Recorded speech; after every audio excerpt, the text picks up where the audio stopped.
السلام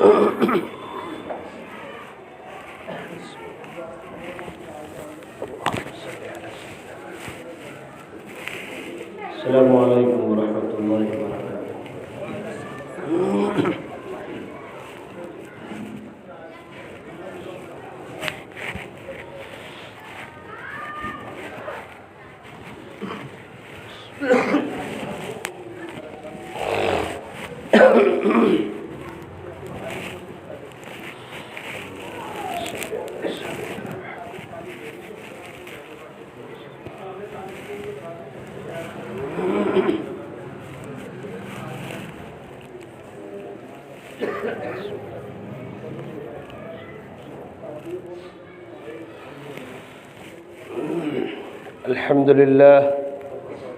الحمد لله نحمده ونستعينه ونستغفره ونؤمن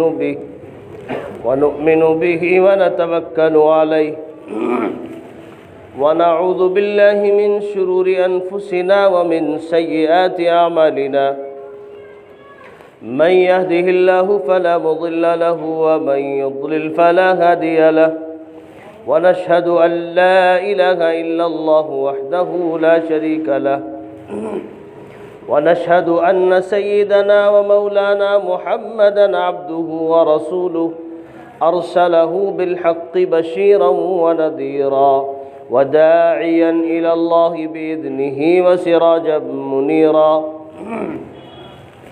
وصلى الله تعالى عليه وعلى آله وأصحابه وأزواجه وذرياته وسلم تسليما كثيرا كثيرا أما بعد فأعوذ بالله من الشيطان الرجيم بسم الله الرحمن الرحيم إن الصلاة كانت على المؤمنين كتابا موقوتا صدق الله العلي العظيم وقال النبي صلى الله عليه وسلم الصلاة معراج المؤمنين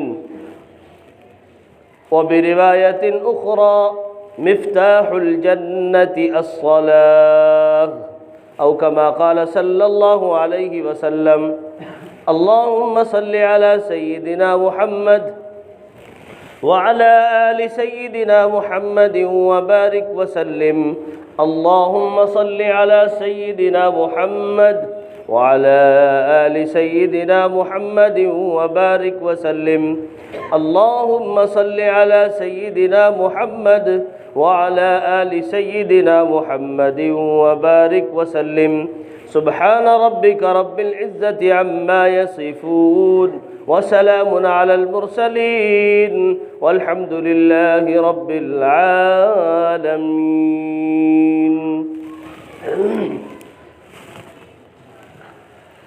بزرگان محترم، میرے عزیز دوستوں، نوجوان ساتھیوں، میرے دینی اور ایمانی بھائیوں، اللہ تبارک و تعالی نے اس کائنات کو بنا کر، اس باغ کو سجا کر، اس کی تمام رنگینیوں سے نفع اٹھانے کے لیے اس حضرت انسان کو روئے زمین پر بھیجا، اور یہ حضرت انسان وداؤٹ اپلیکیشن، وداؤٹ درخواست، وداؤٹ را مٹیریل اس روئے زمین پر آیا ہے اللہ کی قدرت کاملہ اور مکمل حکمت کاملہ کی وجہ سے۔ بنیاد ہم سب کی ہماری نظروں میں ہے، قرآن کریم نے بڑا عجیب نقشہ کھینچا ہے۔ منہا خلقناکم وفیہا نعیدکم ومنہا نخرجکم تارۃ اخری۔ اللہ سبحانہ و تقدس نے اس حضرت انسان کو مٹی سے پیدا کیا اور اپنے نظام کے موافق دوبارہ پھر اس کو اللہ مٹی بنائے گا، اور پھر اپنی قدرت کاملہ اور حکمت کاملہ سے اسی مٹی سے اللہ اس کو دوبارہ پھر پیدا کرے گا۔ تو ہمیں اپنی بنیاد معلوم ہے کہ ہم تو مٹی ہیں، ہمارا تو مٹی سے بڑا تعلق ہے اور ہونا بھی چاہیے یقیناً۔ بہرحال ہم سب کا تعلق مٹی سے ہے۔ اب اگر ہم خالص مٹی پر بات کریں تو ظاہر ہے کہ مٹی کو تو اللہ نے ایسا رکھا ہے کہ اس سے نہ تو سوال ہونا ہے، نہ کوئی جواب ہونا ہے، نہ حساب و کتاب کا معاملہ ہونا ہے۔ اور کسی شاعر نے بڑی اچھی نقاشی کی ہے کہ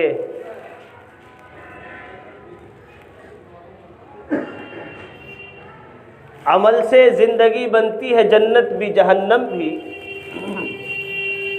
عمل سے زندگی بنتی ہے جنت بھی جہنم بھی، یہ خاکی اپنی فطرت میں نہ نوری ہے نہ ناری۔ اگر ہم سراسر مٹی پر غور کریں، خاک یہ فارسی کا لفظ ہے، مٹی کے معنی میں آتے ہیں۔ ہے سرا وہ خاک جو نمناک ہے، یعنی جو ہلکی سی ملائم مٹی ہو اس کو نمناک کہا جاتا ہے۔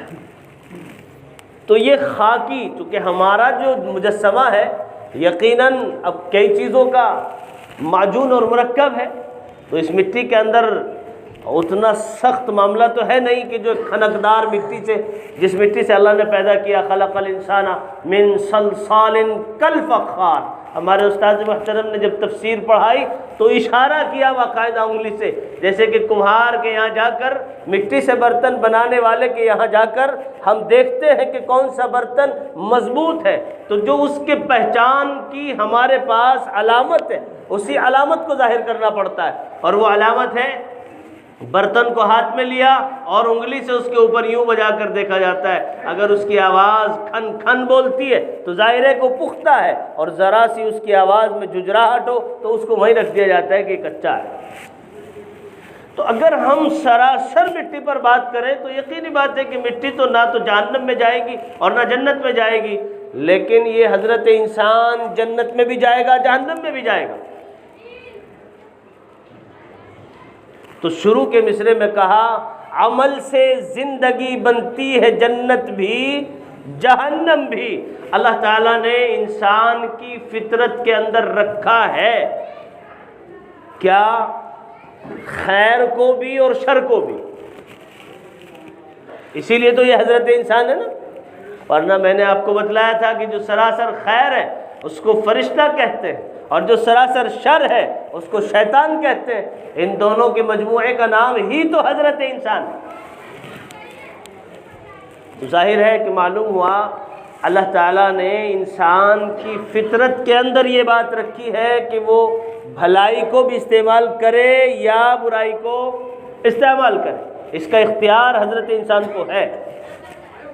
حضرت مولانا حفظ الرحمن سیوہاروی رحمۃ اللہ علیہ نے مستقل اپنی کتاب کے اندر لکھا، قصص النبیین جو کتاب ہے، اس میں یہ بات رقم کی باقاعدہ حضرت سیدنا آدم علیہ السلام کا جہاں واقعہ ہے، آپ نے جو ان کے اوصاف اور ان کی تمام چیزوں کو بیان کیا تو اس میں لکھا، بڑی قیمتی بات معلوم ہوئی کہ اللہ تعالیٰ نے انسان کے اندر خیر اور شر دونوں کو پیدا کیا ہے، لیکن اس کے ساتھ ساتھ اس کا اختیار بھی دیا ہے، چاہے تو وہ برائی کو اختیار کرے، چاہے تو بولے زور سے ذرا سا اچھائی کو اختیار کرے۔ یہ انسان کے اوپر، انسان کو اللہ نے اختیار دیا ہے، اس لیے اب حضرت انسان کا معاملہ جنت سے بھی ہے اور جہنم سے بھی۔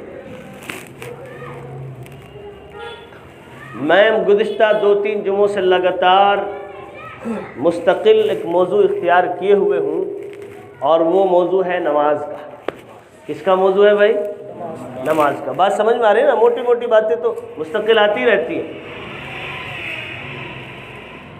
اللہ سبحانہ و تقدس کی ذات پر ایمان اور یقین لانے کے بعد اور رسول اللہ صلی اللہ علیہ وسلم کو اپنا نبی مان لینے کے بعد جو سب سے زیادہ اہمیت کے ساتھ، تاکید کے ساتھ اللہ کا جو حکم بندے پر فرض ہوتا ہے وہ حکم نماز ہے۔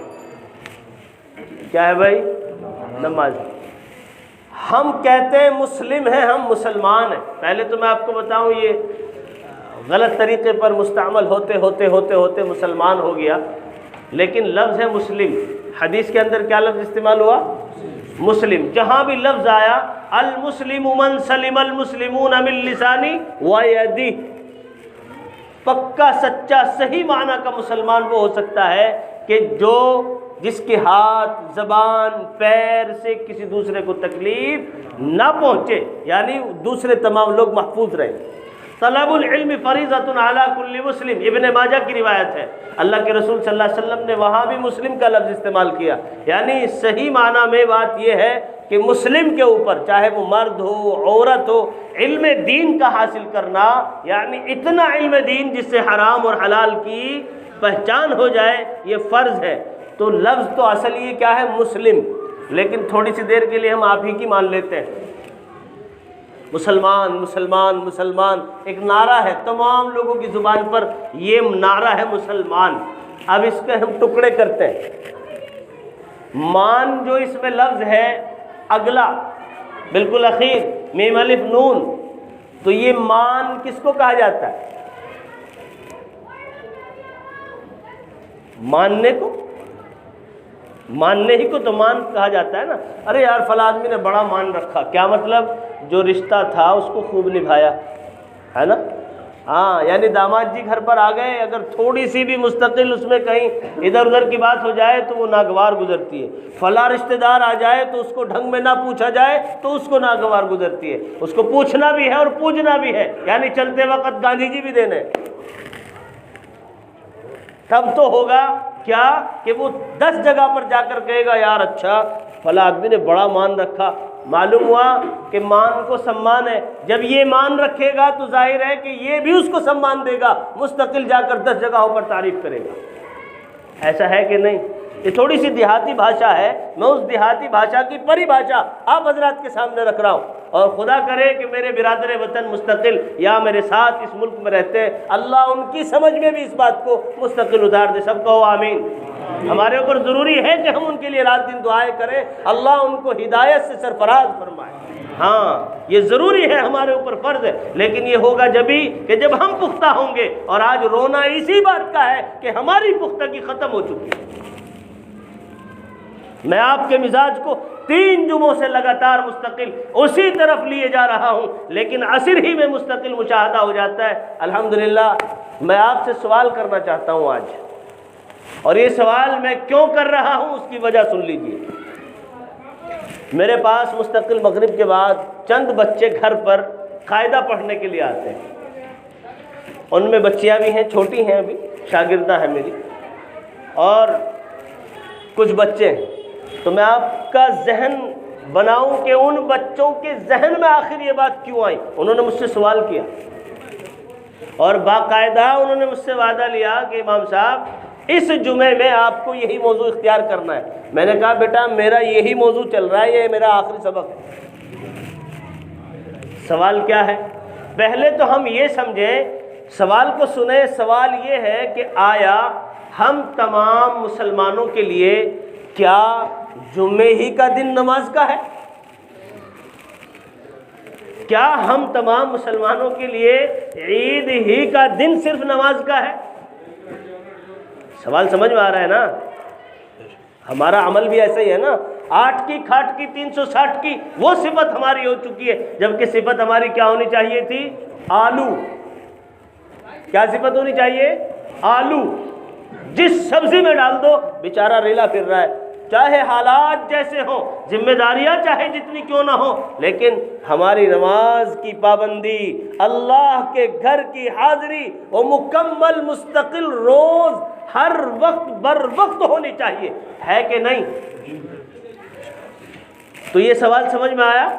بچوں نے مجھ سے سوال کیا کہ امام صاحب آخر یہ جمعے کا ہی دن ہمارے لیے نماز کا وقت ہے بس، ایسا کیوں؟ جب ہم مسلمان ہیں، ہم اللہ کو مانتے ہیں، رسول اللہ پر ہمارا ایمان ہے، قرآن پر ہمارا ایمان ہے، حدیث پر ہمارا ایمان ہے، تو پھر ہمارے عمل سے یہ تمام باتیں یا اس طرح کے اعمال کیوں؟ سوال کوئی بھی کر سکتا ہے، سوچنا ہمیں۔ یہ تو ابھی ایک بچے نے سوال کیا ہے، کہیں اگر تنہائی میں کھڑا کر کے کوئی برادر وطن ہم سے سوال کر لے کہ تو مسلمان ہے تو بتا، میں گارنٹی سے کہہ سکتا ہوں اللہ ہم سب کی حفاظت فرمائے۔ اور جو ایک مستقل نظام چلا آ رہا ہے جس کی میں ہمیشہ ہر وقت اپنے ہر خطاب سے تردید کرتا ہوں کہ آج عوام کو علماء سے کاٹا گیا ہے،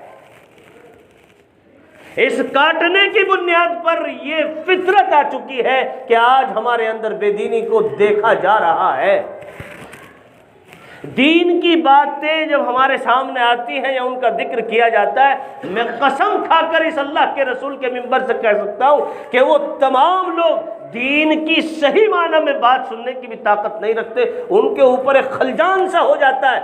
میں جب مجلس میں پہنچتا ہوں، میں نے کئی لوگوں کو دیکھا جہاں ذرا سا دین کا معاملہ، دین کی بات شروع ہوئی، فوراً انہیں تکلیف ہونا شروع ہو جاتی ہے، اندر سے بے چینی ہوتی ہے، گھنٹوں گھنٹوں وہ اپنی تمام دوستوں کی صحبتوں میں گزار دیتے ہیں، لیکن 5 منٹ وہ دین کی بات نہیں سن سکتے۔ ایسا ہے کہ نہیں؟ یہ غفلت ہے، یہ لاپرواہی ہے، اور یہ تمام غفلتیں اور لاپرواہیاں یہ اس نتیجے میں ہوئی ہیں کہ آج ہم نے صحیح معنی میں اپنے علماء کا استعمال نہیں کیا ہے۔ جب ایک غیر عالم عالم کو سبق پڑھانے کی کوشش کرے گا، ایک غیر عالم ایک عالم کی رہنمائی کرے گا، تو حدیث میں آیا، رسول اللہ صلی اللہ علیہ وسلم نے ارشاد فرمایا، یاد رکھنا پھر وہ میری امت کا فساد کا وقت ہوگا۔ جب علماء کو غیر علماء مسائل بتلانے لگے، فتویٰ دینے لگے، تو پھر ہم خوف کھائیں اندر سے، ہماری طبیعتیں پزمردہ نہیں ہوتی، ہمارے کلیجے منہ کو نہیں آتے کہ وہ وقت قیامت کی نشانیوں کا مستقل ایک وقت۔ اور میں کہا کرتا ہوں اللہ نے عقل دی ہے، عمل سے زندگی بنتی ہے، جنت بھی جہنم بھی، یہ خاکی اپنی فطرت میں نہ نوری ہے نہ ناری ہے، تو ہمیں اللہ نے عقل دی ہے، ایک جوہر ہمارے اندر ایسا ڈالا ہے کہ جس کو پیدا کرنے کے بعد اللہ نے اس سے سوال کیا کہ آگے بڑھ، وہ آگے بڑھا، وہ جوہر پھر کہا پیچھے بڑھ، پیچھے ہٹ، تو وہ پیچھے ہٹا، وہ ہے عقل۔ عقل سلیم اللہ نے دی ہے ہمیں، اور ہمارا تعلق اس سے بڑا گہرا رکھا ہے۔ تو ہمیں اللہ نے جب عقل دی ہے اور تمام نشانیوں کو بیان بھی کیا ہے، تمام صفات کو بھی بیان کیا ہے، تو پھر ہماری سب سے بڑی بے وقوفی تو یہ ہے کہ ہم اس نشانی میں شامل کیوں ہوں؟ کیا اس نشانی میں شامل ہونا ہمارے لیے عقل مندی کی بات ہے؟ کیا ہم ہی رہ گئے ان تمام نشانیوں کے اندر شمار ہونے کے لیے؟ اگر کوشش کی جائے تو اللہ کے رسول صلی اللہ علیہ وسلم نے تو اس سے بچنے کا راستہ بھی بتلایا ہے، بیان فرما دیا کہ جو اس طرح کرے گا وہ اس نشانی کے اندر داخل ہوگا، اور جو اس سے محفوظ ہوگا، اس سے بچے گا، توبہ کرے گا، علماء کا احترام کرے گا، دلوں کے اندر عزت رکھے گا اور اپنے کو ان کے حوالے کر دے گا، چاہے جتنا عقل مند کیوں نہ ہو۔ تو میں گارنٹی سے کہہ سکتا ہوں، یہ میری بات نہیں ہے، اپنے کلیجوں پر ہاتھ رکھ کر سنیں، یہ رسول اللہ صلی اللہ علیہ وسلم کی بات ہے کہ میری امت کے علماء وہ بنی اسرائیل کے انبیاء کی طرح ہے۔ کیا مطلب؟ یعنی اللہ نے جس طرح بنی اسرائیل کے انبیاء سے کام لیا ہے، اللہ میری امت کے علماء سے کام لے گا۔ قرآن کہتا ہے انما یخشی اللہ من عبادہ العلماء، یقیناً ڈرنے والے لوگ جو ہیں وہ صرف وہی ہیں جن کی طبیعت کے اندر اللہ نے علم رکھا ہے۔ میں اپنے دعوے اور یقین کے ساتھ کہہ سکتا ہوں، عالم از دا عالم، عالم عالم ہوتا ہے چاہے جس درجے کا کیوں نہ ہو، اگر 1000 گناہ اس کے اندر موجود ہے تو پھر بھی وہ ہم سے بہتر ہے۔ اور جب ہدایت کا معاملہ آئے گا اس کے لیے اشارہ کافی ہے، اور ہمارے اوپر محنتیں کی جا رہی ہیں، خوب زبانیں توڑی جا رہی ہیں، ہر ایک انسان اپنی انتھک کوشش کر رہا ہے، مگر اللہ کی ذات پر یقین لانے کے بعد، رسول اللہ پر ایمان رکھنے کے بعد، اسلام کا سب سے مطالبہ نماز کی شکل میں ہم سے وہی پورا نہیں ہو پا رہا۔ کیا ہم پکے سچے مسلمان ہو سکتے ہیں؟ اللہ کی رحمت ہم پر آ سکتی ہے؟ اس کی مدد سے ہم نفع اٹھا سکتے ہیں؟ قرآن نے جس کامیابی کو بیان کیا ہے، کیا اس کی طرف ہمارا قدم ہے؟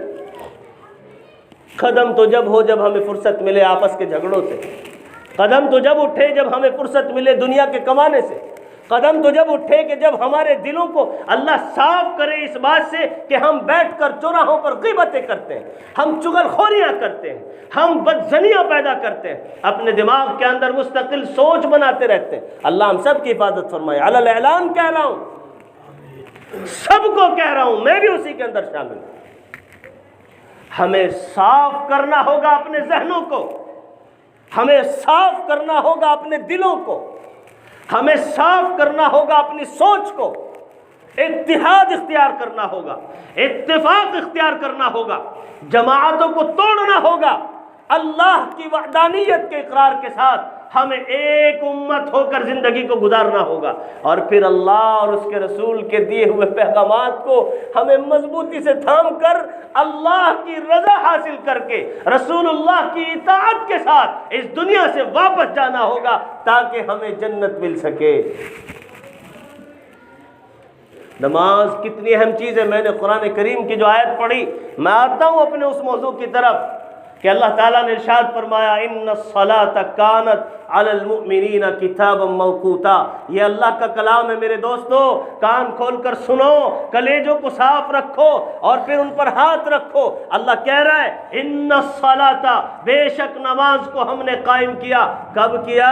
کانت علی المؤمنین کتابا موقوتا، تمام مؤمنین پر ہم نے نماز کو اپنے وقت میں لا کر فرض کیا ہے۔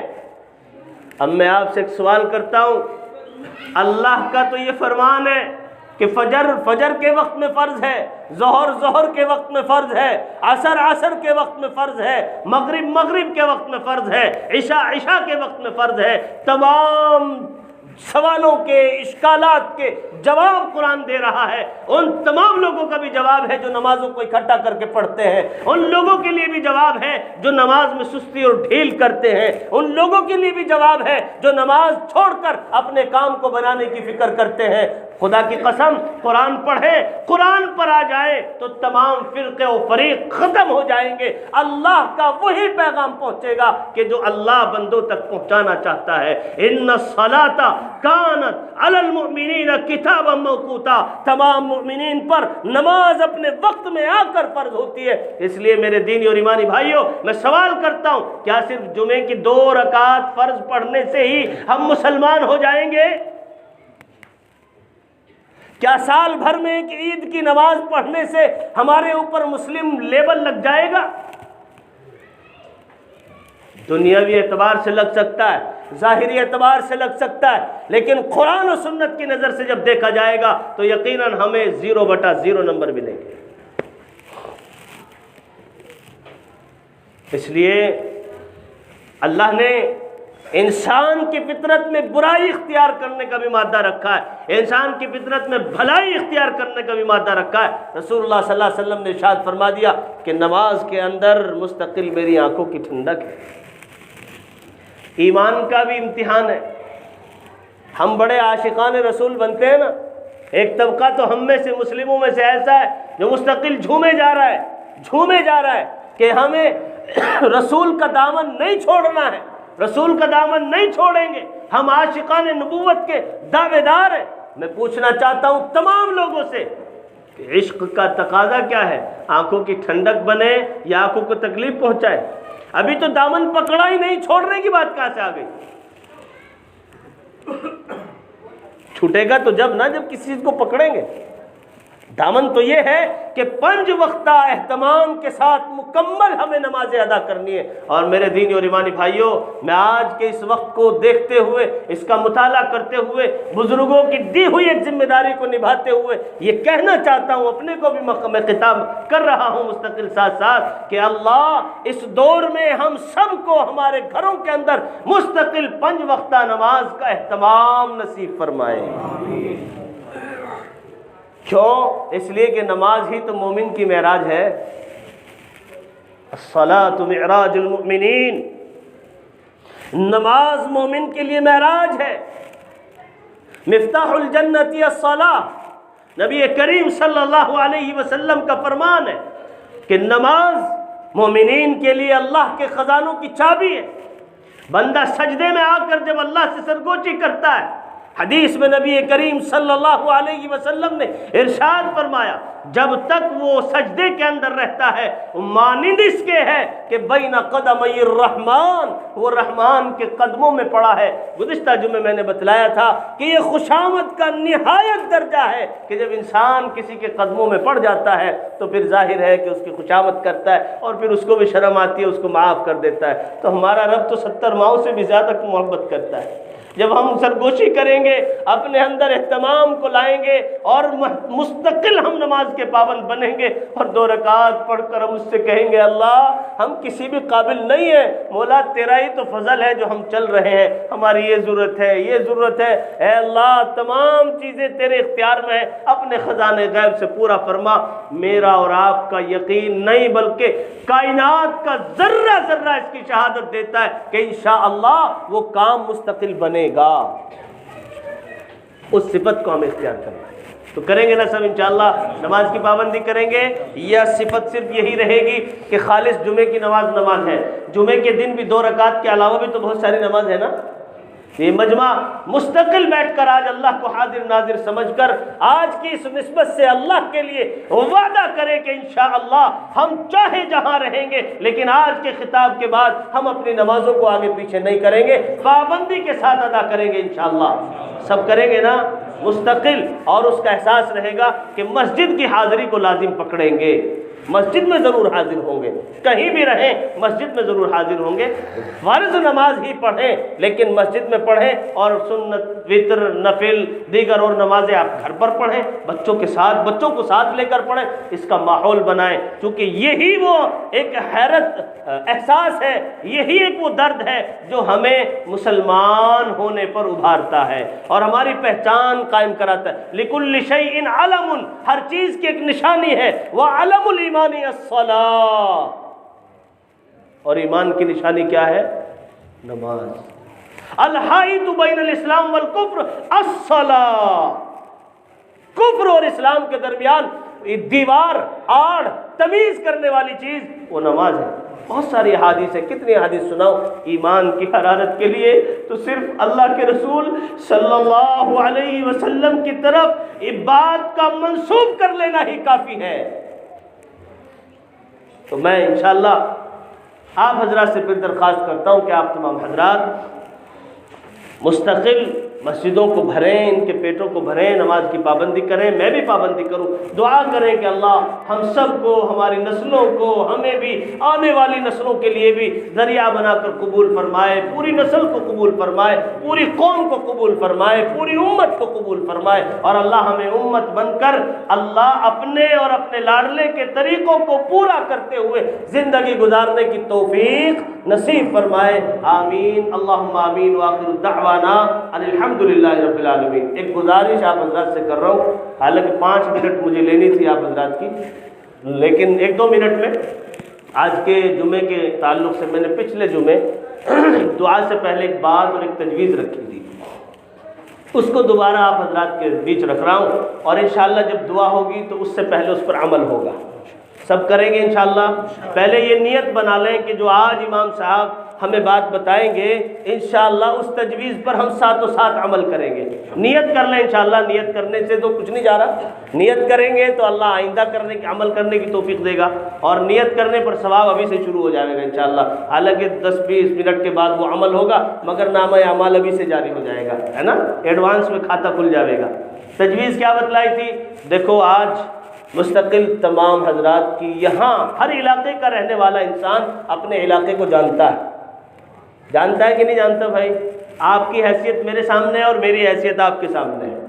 میں الحمدللہ آپ حضرات کی حیثیت کو جانتا ہوں، اور خصوصاً میں مسجد کے اطراف کے جتنے میرے پڑوسی ہیں الحمدللہ اللہ کے گھر کے، چاہے وہ ذمہ دار ہوں یا غیر ذمہ دار، مستقل تمام کے لیے میں یہ خطاب کر رہا ہوں اور تمام کو یہ تجویز دے رہا ہوں، ہر ایک آدمی ذمہ لے کہ انشاءاللہ ہم ہر جگہ پر اس تجویز کو عام کریں گے۔ ہمارے یہاں ہمارے خرچوں کی ایک فہرست ہے کہ نہیں بھائی؟ مہینے کے خرچوں کی فہرست ہے کہ نہیں؟ 4000 کا راشن، 2000 کا دودھ، 2000 کا فلاں، 1000 روپے کا بل، 1000 کا موبائل، 1000 کا تیل، فلاں، یہ تمام پورا ایک اسٹرکچر ہمارے ہر گھر کا ہے کہ نہیں بھائی؟ ایمانداری سے بتائیں۔ میری تجویز یہ ہے کہ آپ اللہ کے لیے اس مہینے کے لیے بتائیں، اللہ اور اس کے رسول کے گھروں کے لیے کون سی تجویز لکھی ہے کہ مہینے میں اتنا خرچ ہوگا؟ ہے کسی کے خرچے میں شامل؟ اللہ سے سوال کیا ہے تو لاکھوں اور کروڑوں کا، اللہ کے دیے ہوئے میں سے ہم خربوں اربوں میں مستقل کھیل رہے ہیں، اور اس میں بھی اتنا کھیل رہے ہیں کہ ہم انسانیت کو بھول رہے ہیں۔ بات جب کی ہے جہاں کی ہے وہ انشاءاللہ میں کہتا ضرور ہوں کہ ہم اب اتنا کھیل رہے ہیں کہ ہم انسانیت کو بھول رہے ہیں۔ یاد رکھیں، جو ابھارنا جانتا ہے وہ گرانا بھی جانتا ہے۔ سب کچھ اسی کا دیا ہوا ہے، میرا بدن، میرا جسم، میرا مال، کچھ نہیں، سب اس کا۔ ایمان والے کے لیے تو یہ ہے بات۔ ان اللہ اشترى من المؤمنین انفسهم واموالهم بان لهم الجنہ، جنت کے بدلے اللہ نے میری جان، میرا جگر، میرا دل، میرا مال، میری اولاد، سب کچھ پہلے سے خریدا ہوا ہے۔ ہمارے پاس تو کچھ بھی نہیں، شیطان نے بڑا دھوکے میں رکھا ہے۔ اس لیے خدا کے لیے، اللہ کے لیے میں درخواست کرتا ہوں، ہر مہینے میں مستقل کم از کم ایک جمعے میں ہر آدمی اگر 100 روپے مسجد کو دے تو جمعے کتنے مہینے میں؟ 4۔ کتنے پیسے آئے مسجد میں؟ ایک آدمی سے 400 ہی تو آئے۔ اب اگر 1000 آدمیوں نے مسجد میں نماز پڑھی مثال کے طور پہ جمعے پر، تو کتنے ہوئے پیسے بتائیں؟ تو یہ جب ایک ہفتے میں آئیں گے تو انشاءاللہ اس کا جو خرچ ہے وہ چلانا کو مشکل ہوگا؟ آسان ہوگا؟ مشکل ہوگا؟ زور سے بولے ذرا، نیت نہیں کی شاید آپ نے۔ آج لگ رہا ہے کہ امام صاحب نے پکڑ لیا، صحیح معنی میں چھوڑیں گے نہیں، اور انشاءاللہ چھوڑوں گا نہیں۔ آج میں دعا سے پہلے کھڑا ہوں گا، جو بات بتا رہا ہوں اس پر عمل کراؤں گا انشاءاللہ۔ اللہ مجھے بھی عمل کی توفیق دے اور آپ کو بھی۔ یہ جو ترتیب ہے مشکل ہے آسان ہے؟ آپ سب پورا کر سکتے ہیں انشاءاللہ؟ کون کون پورا کرے گا؟ ہاتھ اٹھا کے بتائے ذرا۔ یہ 100 روپے والی ترتیب کوئی مشکل ہے؟ کوئی مشکل نہیں۔ اور ہر مسجد کا نظام، ہر مدرسے کا نظام مستقل چلانا انشاءاللہ ہمارے لیے آسان ہوگا، اور آج تک یہ صرف ہمارے ہی تعاون سے چل رہا ہے۔ اللہ نے ہمیں توفیق دی ہے، کسی کا کوئی سرکاری تعاون مستقل ہمیں نہیں ملتا الحمدللہ ابھی تک۔ بڑے بڑے جامعات ہمارے چل رہے، اور یہ ہم پر فرض ہے کہ نہیں بھائی؟ اس کا احساس ہے۔ اور میں نے کہا تھا کہ آج کا تعاون سب سے بڑا وہ مسجد اور مدرسے کے نظام کو